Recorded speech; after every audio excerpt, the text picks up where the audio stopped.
I'm Lenny Slagan with your Fox 10 News Now update. An armored truck driver reported in January that two guys robbed him at gunpoint and made off with bags of cash, but as it turns out, he was in on it. Jonah Bassard pleading guilty to bank theft today, admitting he arranged for the robbery with the two others involved. Investigators found more than $120,000 in a storage unit registered to him. They say he stole $489,000 from the fake robbery, but it doesn't end there. Investigators also say he admitted to stealing another $134,000 before that while he was working for the company. Bassard's going to be sentenced in July. The Jackson County Sheriff's Office says an argument between two men escalated into a deadly shooting in Van Cleve. Deputies arresting Thomas Pearson, who's now facing a murder charge.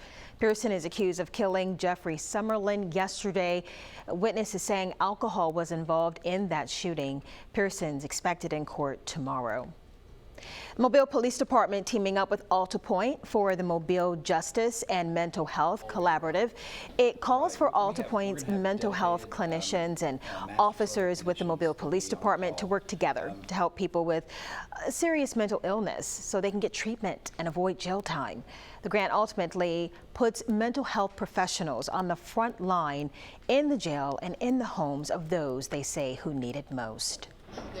A Mobile County anti-littering program relaunching and just in time for Earth Day.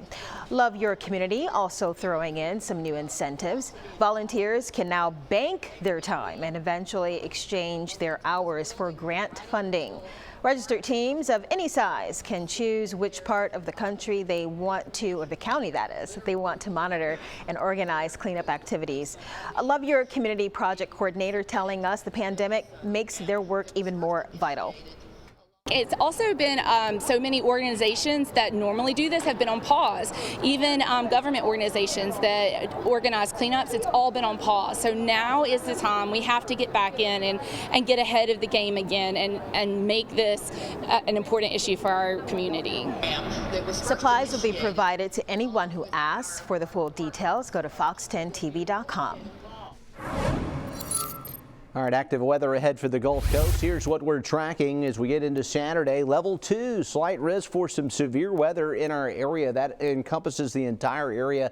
Really going to start before daybreak Saturday and could be a real issue on Saturday morning. Let me show you the timing on this. This is showing tomorrow at lunchtime, just some scattered clouds around on your Friday evening, partly cloudy skies. Then we see a squall line developing. That should be coming in the early morning hours and around daybreak Saturday.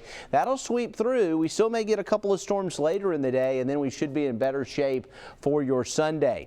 Temperatures into the 70s tomorrow afternoon, and looking at our extended forecast over the next 4 days, you can see both morning and afternoon rain on Saturday. Rain chances jump up to 80%, high near 81.